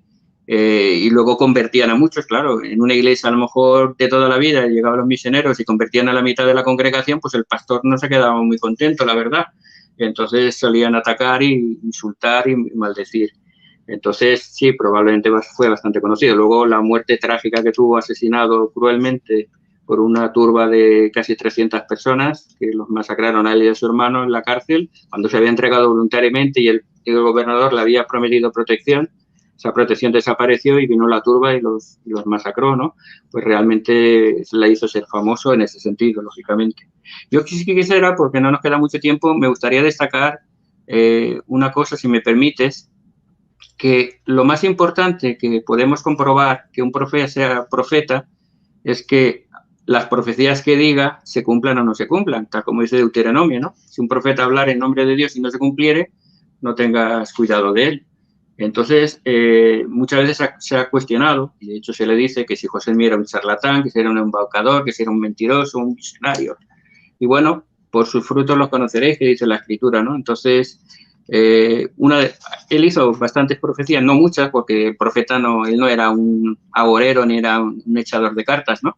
Pero sí que hizo algunas profecías y quizás la más significativa está precisamente en Doctrina y Convenios, está aquí registrado en el capítulo 87, en la sección 87, y es una profecía que hizo sobre la guerra de secesión de Estados Unidos. En 1832 él profetizó que iba a haber una guerra en Estados Unidos del norte contra el sur. Y eso estaba escrito y quedó registrado, eso se puede comprobar históricamente. Y yo lo he publicado en mi blog, lo publiqué. Aquí decía 6 características que iba a tener esta guerra. Y punto por punto se cumplieron todas. Digo que esta guerra se rebelaría Carolina del Sur, como así fue, que iba a ser a causa de los negros, como así fue, que los estados del sur reclamarían a Gran Bretaña ayuda, como así fue, que luego adiestrarían a los negros para la guerra, como así fue, es decir, que tal como él predijo, se cumplió. De hecho, cuando lo dijo en 1832, luego pasó mucho tiempo y no pasó nada. Entonces algunos decían que era una falsa profecía.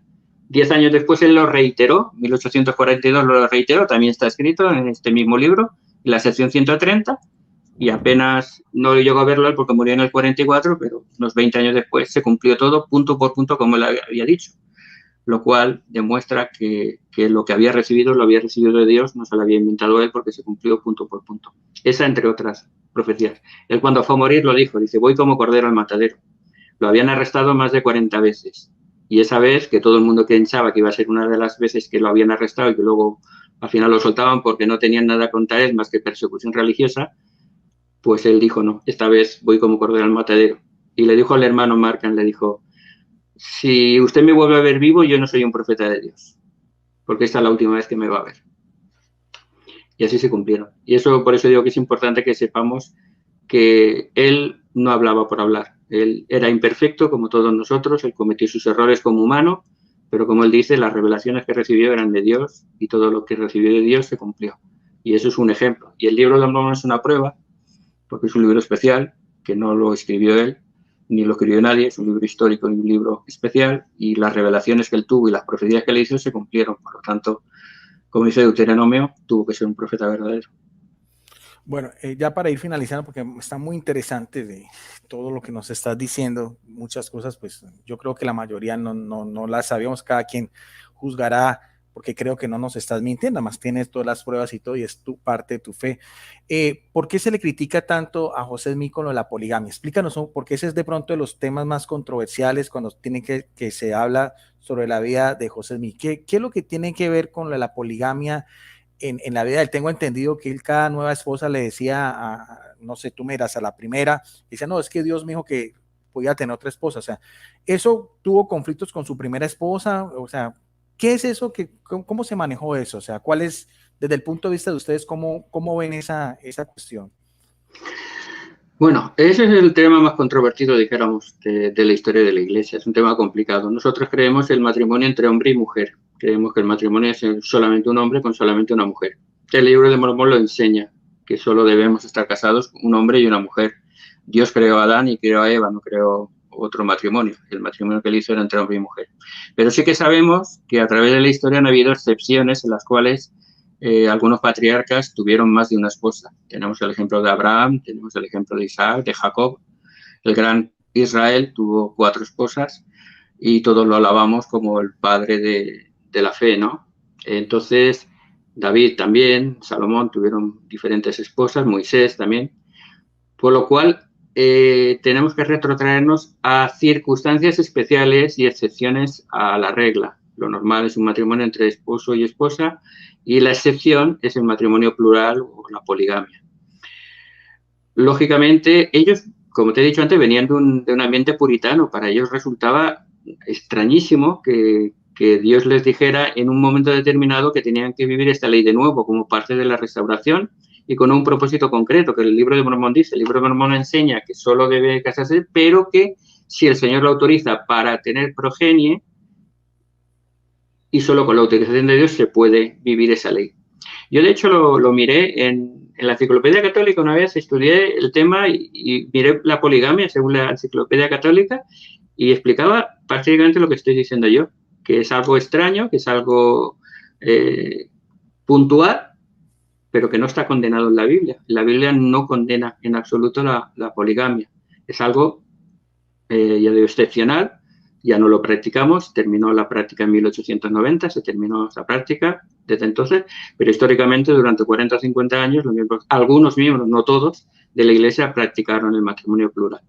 ¿Por qué? Pues como te he dicho, fueron perseguidos, muchas personas murieron, luego tuvieron que irse al oeste y realmente había muchas más mujeres que hombres en aquella época y estaban aislados de todo. Entonces yo creo, particularmente no lo sabemos, pero es mi opinión y la de muchos, que el Señor por una parte les probó su fe para ver si eran capaces de Abraham. A Abraham se le pidió que sacrificara a su propio hijo y eso es algo muy grave. A los santos, algunos se les pidió que tomaran más de una esposa. Para ellos, aunque ahora lo vemos desde el punto de vista sexual y decimos solamente las partes sexuales, pero realmente era muy difícil y fue muy difícil para ellos.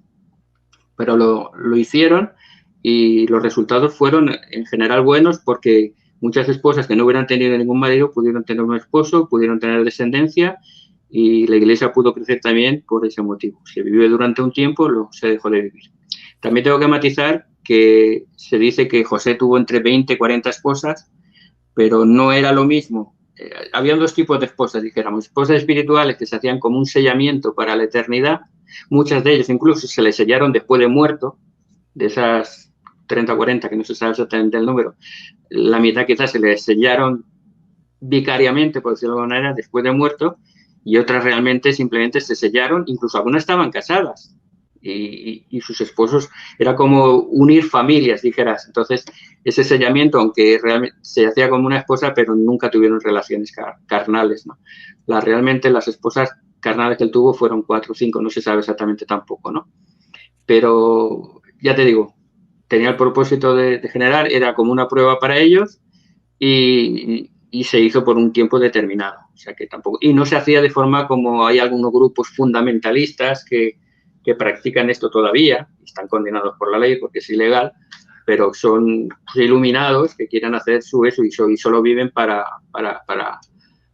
satisfacer sus deseos, ¿no? Pero realmente en aquella época, ya te digo, no. De hecho, un apóstol, por ejemplo, que tenía como 50 años y su 7ª o 8ª esposa fue una mujer de 56 años que tenía algunos hijos y que era maltratada por su esposo y que él prácticamente lo que hacía era acogerlas, se casaban con ellas porque no había seguro de vejez tampoco en aquella época, muchas de ellas no tenían nadie que las mantuviera y entonces entraban en un matrimonio plural más que nada por tener un sostén, una casa y un mantenimiento. Entonces es un tema muy amplio, muy complicado, se podría hablar varias horas de él, pero básicamente ese sería un poquito el resumen. Ni es como lo cuentan, ni es por sexualidad, ni es porque ellos quisieran, sino eran mandatos, solo se permitía el matrimonio a aquellas personas que eran virtuosas, tenía que aceptar la primera mujer, si no aceptaba la primera mujer no se podía hacer, y era para levantar posteridad y para estar protegidas y cuidar a las mujeres que no tenían esposo o lo habían perdido o no tenían medio de sostenerse. Y ya te digo, se hizo durante un tiempo, fue bueno porque justo coincidió con toda la emigración al Valle del Lago Salado, que aquí estaba desierto y no tenían ni comunicación. Durante muchos años estuvieron completamente aislados. Voy a hacer una última pregunta a eso ya para concluir con eso. O sea, lo que tú nos estás dando a entender es que lo de José Smith, él tuvo, por así decirlo, carnalmente, aparte de su primera esposa con la cual inicia todo eso, o tuvo más lo que ustedes intuyen, o sea, la historia es que tuvo 4 o 5 esposas carnales, o sea, que fueron parte pues, de intimidad, y que aparte de eso tuvo otras esposas, pero ya a nivel espiritual, como estás diciendo, una especie de protección o de patriarcado así, pero ya no orden sexual, sino algo espiritual, como si él fuera pues el patriarca, o sea, el que cuidaría todo ese grupo. Ahora, la primera esposa aceptaba todo eso porque tengo entendido que ella no lo aceptó. O sea, tú me estás diciendo que la señora esa, ella aceptó las otras esposas carnales de José Smith. La verdad es que no tenemos constancia de lo que ella dijo, porque nunca lo aceptó, dijéramos, públicamente. Al principio, además, les daba mucha vergüenza, lógicamente, se mantenía confidencial, era un tema muy delicado y muy difícil. Emma, por lo que sabemos, nunca habló nada, pero sí que sabemos que convivió en la casa de ladrillo rojo, que le llaman en Nabú. Ella convivió con estas hermanas en su casa, o sea, que estaban con ella, no podía negarlo ni podía decir, pero... Y como dice la escritura, lo dice en Deuteronomio 130, está registrada esta revelación, la primera esposa tenía que dar autorización. Entonces, ella lo vivió, pero nunca dejó escrito nada. De hecho, no sabemos nada de ella porque ella guardó silencio. Ella quedó muy dolorida con su muerte, se alejó de todo, no quiso saber nada y no escribió nunca nada, ni a favor ni en contra. Por lo tanto, no tenemos muchos registros, pero que lo supiera, por supuesto que lo sabía, porque Dios tuvo que dar su permiso, como dice la escritura, y porque convivió con ellas en la casa de Nabú, vivían allí juntos. O sea, es que es interesante, pero me parece importante. Sí, ya sin abusar tampoco de tu tiempo, porque ya también está un poquito tarde para ti. O sea, de esas 5 esposas, ¿tuvo hijos? O sea, tuvo más hijos, o sea, tuvo hijos. Tú me dices que algunos murieron y pues no sabemos realmente, no sabemos. Y ahora con el ADN sería fácil de encontrar, pero por eso tanto que dicen que tuvo 40. Sí, perdona, no sabemos, o sea, yo Santiago, no tengo conocimiento, no sé si... Sí, lo que nos está dando a entender, o sea, tanto de la vida privada de José Smith, eso no se tiene tanta información como la parte pues que tiene que ver con revelaciones y todo eso. Es más o menos lo que tú nos estás dando a entender, o sea. Exacto, no sabe mucho, pero no se le conocen. No se le conocen más que hijos con Emma, desde luego no se le conocen más que hijos con Emma, con su primera esposa. No sabemos más, la verdad. Y yo creo que si hubiera habido algo más se sabría, porque alguien lo hubiera descubierto, algo lo hubiera dicho, y ahora con el ADN sería más fácil incluso encontrar descendientes, porque siguen habiendo familiares vivos de él y podrían ver si hay alguna otra rama, pero vamos, de eso no tengo conocimiento. Y con todas las persecuciones y todos los enemigos que tenemos por ahí, seguro que alguno hubiera encontrado algo, eso te lo garantizo yo. Porque mira que buscan y rebuscan en la historia y por todos lados para intentar buscar alguna falta o algún defecto para criticar la obra de Dios. Pero bueno, que sigan buscando. Y para finalizar ese tema, porque ya estoy que finalice, no he querido, ¿qué pasó finalmente con Emma? Es que no entiendo bien, o sea, ella se separó de José Smith, o sea, que no entendí bien. No, ella muere José y ella queda como viuda. La iglesia se marcha hacia el oeste y ella permanece en Nabú. Y luego posteriormente se vuelve a casar. Y luego posteriormente se vuelve a casar con otra persona. ¿Pero siguió siendo fiel a la iglesia o se separó también? Es que ya no queda iglesia en aquella época, ¿entiendes? En esa zona ya no queda ningún miembro de la iglesia, todos los miembros se organiza una nueva iglesia, que es la iglesia, digamos, sanguínea de José Smith. Algunos dijeron que José era el profeta y que sus hijos tenían que heredar ese cargo. Y de ahí crece la iglesia de Jesucristo reorganizada. Claro, que actualmente se llama la iglesia de Cristo. Que son pocos, pero ahí están. Claro. Bueno, y ahora ya, el último punto, ¿qué fue lo que pasó? O sea, ¿por qué lo metieron a la cárcel? Y, o sea, ¿cuál fue esa última situación en el cual ya José Smith dio su vida? ¿Qué fue lo que pasó? Pues la última, bueno, a él lo procesaron creo que 47 veces, creo. Estuvo en Liberty en 1838, estuvo encerrado como 4 o 5 meses todo el invierno en la cárcel esa que te envié una foto que era una imagen cortada de una cárcel en un sótano inmundo que no cabían ni de pie, no podían ni ponerse de pie porque tenía como unos 60, unos 70 de altura. y pasó todo un invierno sufriendo allí él y varios más, encerrados ilegalmente, porque llegó la primavera y lo soltaron porque no tenían ningún cargo contra él. Entonces, durante muchas veces lo procesaron, lo procesaban por traidor, por mentiroso, por felonía. Siempre salía libre porque no podían demostrar nada, ¿no? La última ocasión que él dijo que ya iba como cordero al matadero fue a raíz de... Ellos vivían en Nablus. Es interesante la historia de la iglesia porque puedes ver... pues yo te mandé la foto de la Catedral de la Madeleine en Utah, que habla, para comentar un poco de la tolerancia religiosa. La iglesia funda la ciudad de Nauvoo de la nada, de un pantano, funda una ciudad que llega a ser tan grande como Chicago en la época. Y ahí se fundan colegios, se fundan universidades, se funda un templo, se fundan casas de cultura y se da una de las ordenanzas es libertad religiosa, que cualquier iglesia, esa es la cárcel. En ese sótano estuvieron todo el invierno de 1839, creo recordar. Esa fue quizá la época, que es la época más dolorosa, que hay escrituras en Doctrina y Convenios, en la cual José Smith se la mancha, dice, oh Dios, ¿en dónde estás? ¿En dónde está el pabellón que cubre tu morada? ¿Cuánto permitirás? Y en esa época, además, mientras él estaba encerrado, los santos quemaban sus casas, los echaban de sus casas, mataban a los hombres, a las mujeres, los asesinaban y los echaban fuera, ¿no? Mientras él estaba encerrado. Y entonces, como decía, luego ya en Nauvoo, en Illinois, fundan la ciudad, crean la ciudad, una ciudad preciosa, que le llamaban Nauvoo, que significa la hermosa en hebreo, y esta ciudad respetaba a todas las personas, la mayoría eran miembros, pero había algunas personas que no eran miembros.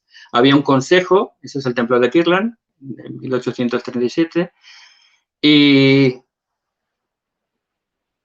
después de estar tiempo en esa ciudad, pues hubo algunos que se enojaron también con el profeta y con los miembros, empezaron a hablar más de la iglesia y fundaron un periódico en el cual es Nauvoo Expositor, en la cual calumniaban e insultaban a la iglesia.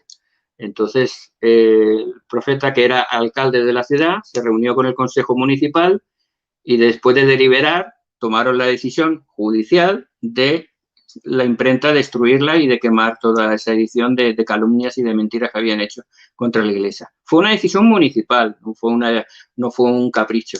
Se tomó por ordenanzas con personas que no eran miembros. Pero claro, eso creó una oposición. Dijeron que iba contra la libertad de prensa, que estaban atacando a la prensa libre y entonces se les acusó de esto. Y José Smith dijo que no, que la decisión primero no la había tomado él solo, la habían tomado el Consejo Municipal.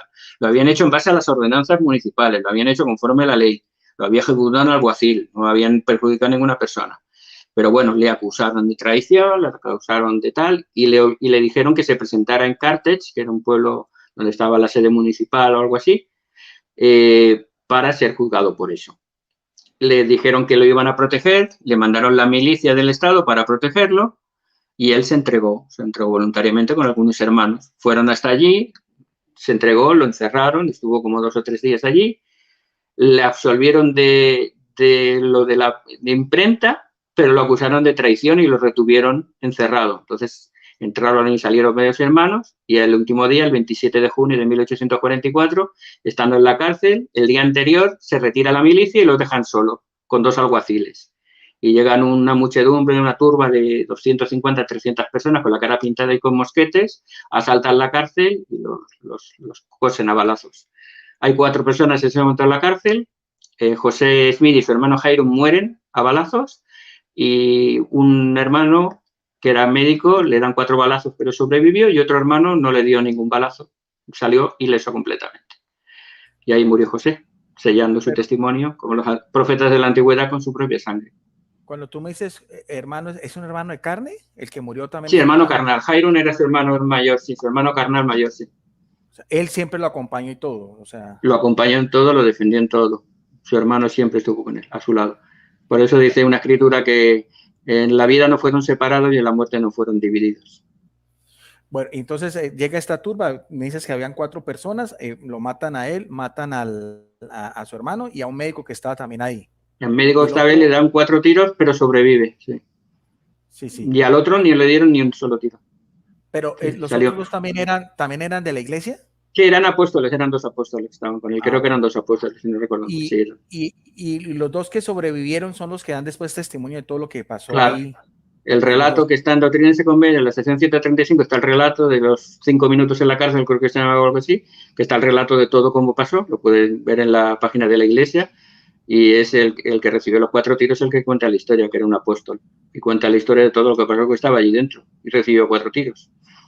¿Y qué cuentan ellos dos de cómo fue sus últimos momentos de José Smith? ¿Cómo fue su actitud? ¿Fue una actitud valerosa? ¿Qué pasó cuando Sí, no, se enfrentó, empezaron a disparar, ellos metían las escopetas abrían la puerta y querían meter las escopetas para disparar y con un bastón les pegaban a los cañones para que no les acertaran y estuvieron ahí aguantando la puerta y con el bastón intentando hacerlo. Entonces al final dispararon a través de la puerta y le pegan que si la máscara mortuoria que te enseñaron, la de Hiram Smith, si la viéramos un poco, no se ve, pero si en la original, si la ves de frente, está la máscara mortuoria, el hermano de ahí tiene el balazo que le dio en la cara. Por eso, disculpa, Santiago, ¿cuál de las dos es la de José Smith? ¿Cuál de las dos? La de la derecha, mirándolo de frente, la de la derecha es la del hermano, perdón. Izquierda José y a la derecha Hiram. Hiram a la izquierda de su nariz, ahí es que no se ve, si estuviera girado al otro lado, se vería el agujero de la bala, porque la máscara mortuoria se veía la señal del balazo que le dieron en la cara. Entonces José, cuando ve a su hermano caer, se abalanza sobre él, el hermano dice, soy hombre muerto, y José, como ve que siguen disparando, se asoma a la ventana para intentar atraer el fuego sobre él, no lo sabemos exactamente porque son momentos muy difíciles de predecir, pero desde fuera, que también hay gente, le disparan y cae fuera y cae al suelo desde la ventana, era un segundo piso creo, y cae muerto al suelo a los pies de la cárcel. Y entonces ya se fueron y dejaron a los demás, a uno herido y al otro sin ninguna herida y al hermano muerto dentro de la cárcel, que está en el piso de arriba de la cárcel. ¿Esa cárcel todavía se conserva, ese lugar? Sí, se conserva. Sí, la cárcel de Cartago. ¿Está tal cual y como fue en esa época? Creo que sí, no he ido yo nunca ni la conozco, pero creo que sí que se conserva como fue en su día, creo. No sé si la compró la iglesia al final. La verdad es que no lo sé eso. Al igual la compró la iglesia, es un sitio histórico también de los de la iglesia. Es posible, claro, no lo sé. Es un sitio debe ser un sitio muy emblemático. Sí. Claro, pues es del testimonio. Y después de que mueren, ¿qué pasó con el cadáver de él y de su hermano? ¿Qué pasó? ¿Se va a la tumba? Los llevaron a Nabú, los enterraron en secreto para que no los desenterrara nadie. No saben dónde los enterraron y bueno, allí los lloraron y los enterraron nada más. Nada más. ¿Y esas máscaras mortuorias quién las hizo? Pues supongo, era la costumbre de la época, y te digo, como no había fotografía en aquella época, pues no sé quién las hizo, alguien. Era costumbre cuando alguien moría hacerle una máscara, porque no, para que quedara un recuerdo de él. O sea, ya. O sea, se hace era habitual. O sea, haría el funerario, no sé, el que fuera el funerario de turno, no lo sé, la verdad. Bueno, pero ya para finalizar, o sea, se llevan los cadáveres de José y de su hermano y ¿cómo así? Hoy en día no hay un lugar donde están enterrados, no entendí bien eso. O sea, ¿dónde los entierran? En aquella, no sé, la verdad es que no recuerdo, tendría que mirarlo. Yo sé que los enterraron allí, pero en un lugar secreto para que no quedara constancia, y luego no sé si los trasladaron, no lo sé la verdad, o están allí y siguen todavía, eso no lo sé. ¿Ves? O sea que... Voy a investigar. Claro, voy a investigarlo.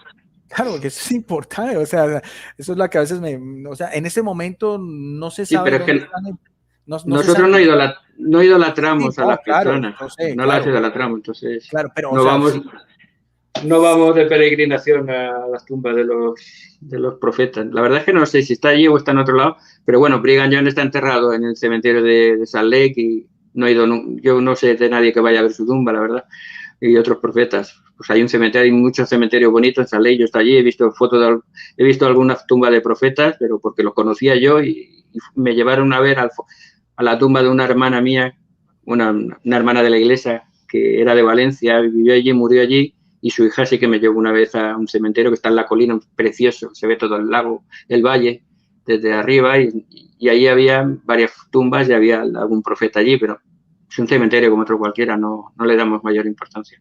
El respeto que tienen todos los difuntos y ya está.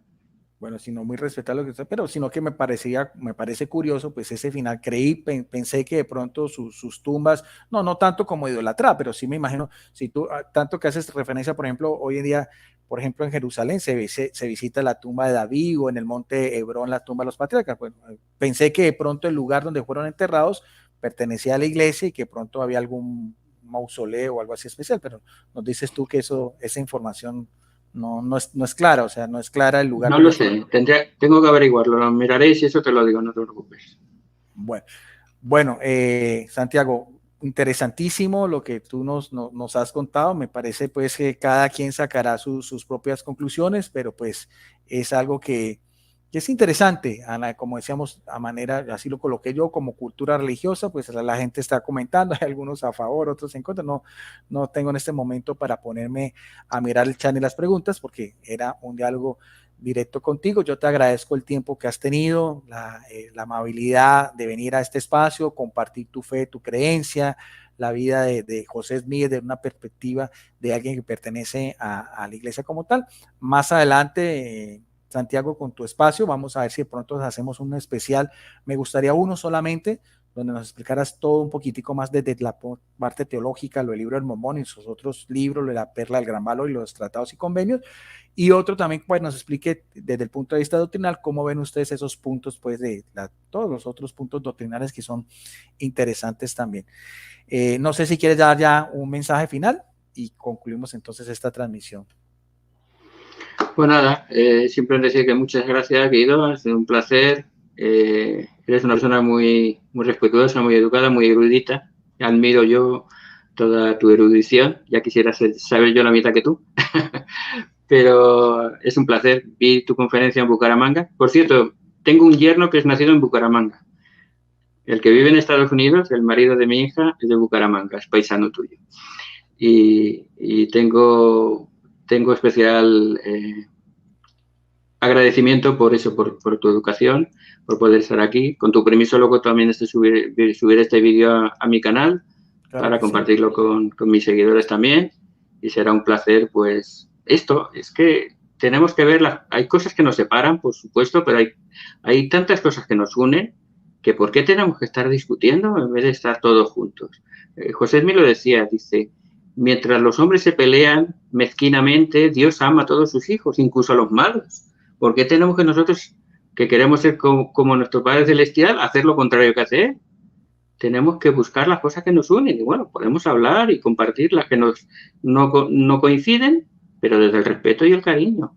Y buscar esa unidad para hacer el bien. Ahora, por ejemplo, la Iglesia trabaja muchísimo con Cáritas, no sé si lo sabes, pero la Iglesia dona muchísimo dinero a Cáritas para las obras de Cáritas y tenemos una relación muy buena con Cáritas y con otras organizaciones caritativas de lo diferente, pero Cáritas tú la conoces y hacen cosas muy buenas y la Iglesia les ha apoyado muchísimos proyectos y la Iglesia tiene sus propios proyectos y otros en colaboración con los musulmanes, que también, con los bautistas, con todos, ¿no? Sí, vamos a trabajar juntos en defender, ¿qué? Defender al pobre, al necesitado, en defender los valores de la familia, de la moral. Si hiciéramos todo eso, dejaríamos de discutir, porque no tendríamos tiempo de hacer otra cosa. Así que veamos lo que nos une, compartamos lo que no coincidimos para que tengamos conocimiento de lo que piensan otros, pero estemos en amor y en unidad, que es lo que Dios quiere, que todos somos hijos amados por Él, todos. Y nada, repetirte gracias y espero que sea útil y interesante lo que hemos hecho hoy.